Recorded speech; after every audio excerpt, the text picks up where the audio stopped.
global pandemic. Equally important is to keep our focus on fighting climate change. Climate change must be fought not in silos, but in an integrated, comprehensive, and holistic way.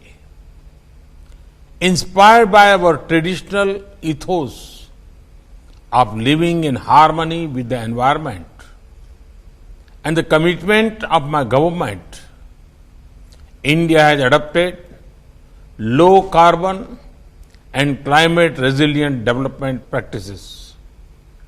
I am glad to share that India is not only meeting our Paris Agreement targets, but also exceeding them. India has taken concrete action in many areas. We have made LED light popular. This saves 38 million tons of carbon dioxide emission per year.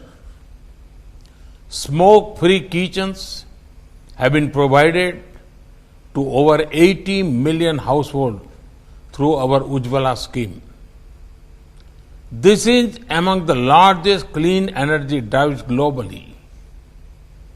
There are efforts to eliminate single-use plastics. Our forest cover is expanding. The lion and tiger population is increasing.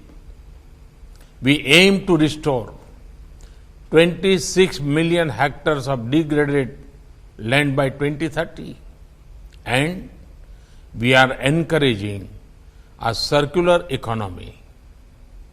India is making next generation infrastructure such as metro networks, waterways, and more. In addition to convenience and efficiency, they will also contribute to a cleaner environment. We will meet our goal of 175 gigawatt of renewable energy well before the target of 2022. Now, we are taking a big step ahead by seeking to achieve 450 gigawatts by 2030. Your Majesty, Excellencies, the International Solar Alliance is among the fastest growing international organizations with 88 signatories.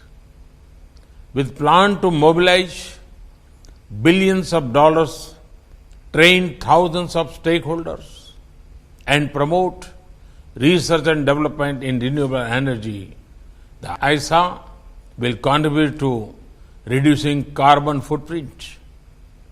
One more example is the Coalition for Disaster Resilience Infrastructure. 18 countries, including 9 from among the G20 and 4 international organizations, have already joined the coalition.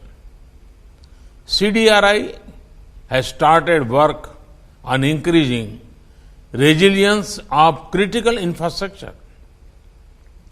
Infra damage during natural disaster is a subject that has not got the attention it deserves. The poorer nations are especially impacted by this. Therefore, this coalition is important. Your Majesty, Excellencies, this is the best time for further increasing research and innovation in new and sustainable technologies. We should do so with a spirit of cooperation and collaboration. The entire world can progress faster if there is a greater support of technology and finance to the developing world. Your Majesty, Excellencies, for humanity to prosper, every single individual must prosper. Rather than seeing labor as a factor of production alone. The focus must be on the human dignity of every worker. Such an approach would be the best guarantee for safeguarding our planet. Thank you.